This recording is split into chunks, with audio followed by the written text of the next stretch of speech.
वासुदेवाय। ओम नमः भगवते वासुदेवाय।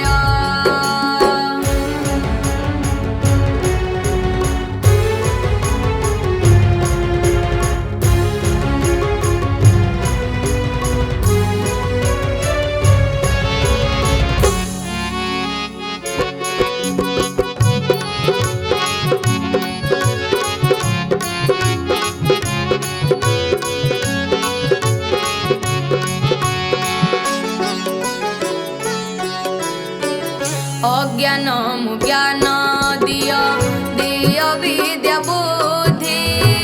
तुम नाम तुंडे मोर नीति जपुथिबी।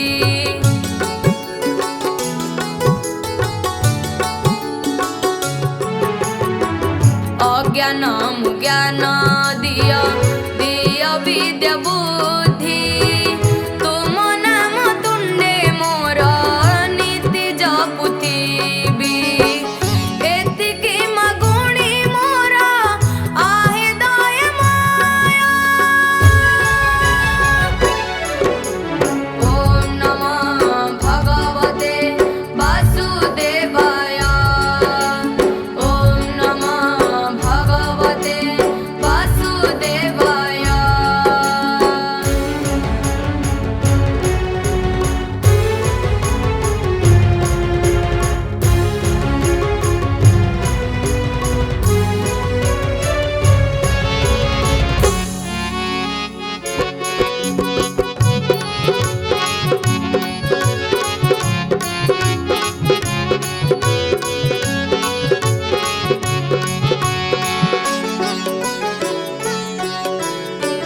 तुम्हारी दुनिया जी अंधार